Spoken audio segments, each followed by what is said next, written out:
शेतकरी मित्रांनो नमस्कार। तर मित्रांनो आज एका वेगळ्या पिकाविषयी माहिती घेऊन आपण आलेलो आहोत। त्या अगोदर आपल्या ॲग्रो इंडिया गुरुमधून मी सुरेश अकोलकर सर्वांचं स्वागत करतो। तर मित्रांनो हातामध्ये तुम्ही बघू शकता हे पीक कोणतं आहे, तर हे कटुरलं आहे। कटुरलं बऱ्याच ठिकाणी शेतकरी लागवड करतात मित्रांनो। याची मागणी सुद्धा मार्केटमध्ये मोठ्या प्रमाणात चांगली आहे। बीपी आणि शुगर पेशंटसाठी खूप मोठ्या प्रमाणात आहारामध्ये वापरल्या जाणारं हे भाजीपाला असं पीक आहे। कारल्यासारखी भाजी तयार करून याचा वापर हा केला जातो। आपल्यासोबत या ठिकाणचे शेतकरी आहेत। आपण जे आहेत खिरडी, जे खुलताबादपासून एक साधारण 3 ते 4 किलोमीटरवर जे गाव आहे खिरडी, त्या गावामध्ये आहोत। ते कटुरलं बऱ्याच वर्षापासून लागवड करता।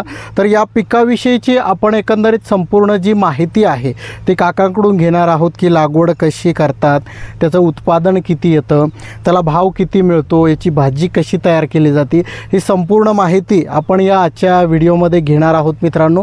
त्यामुळे व्हिडिओ संपूर्ण बघा। व्हिडिओ आवडला तर लाईक करा, सबस्क्राईब आणि शेअर नक्की करा।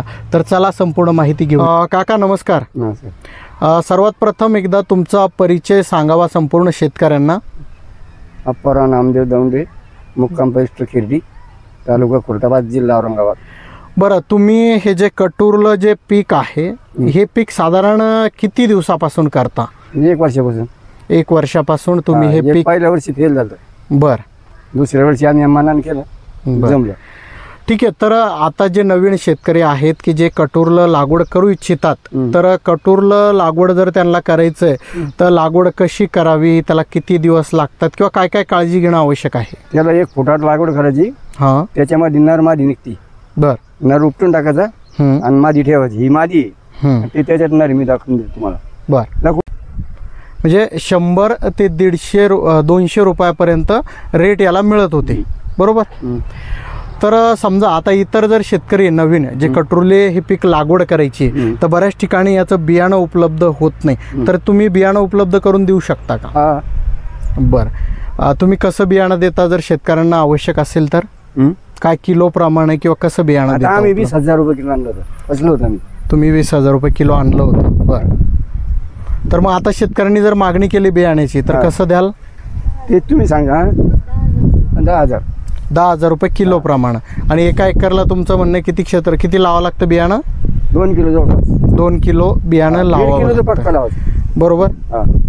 तर शेतकरी मित्रांनो ही एक नवीन माहिती तुम्हा सर्वांसाठी आपण दिली की कटुरलं हे जे पीक आहे मोठ्या प्रमाणात याची जी मागणी आहे ती वाढतीये। या ठिकाणी हा वेल जो आहे तुम्ही बघू शकता, हा आता चालूसुद्धा झालेला आहे। माल बघू शकता तुम्ही या ठिकाणी। या पद्धतीनं जसे कारले लागतात त्या पद्धतीनं वेलावरती जे आहे कटुरले लागतात।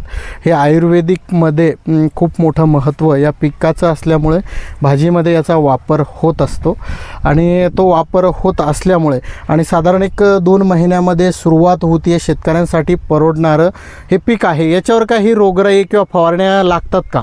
मग काय करावं लागतात? फवारणी करावं लागते। काय काय तरी तुम्ही काय काय केलं?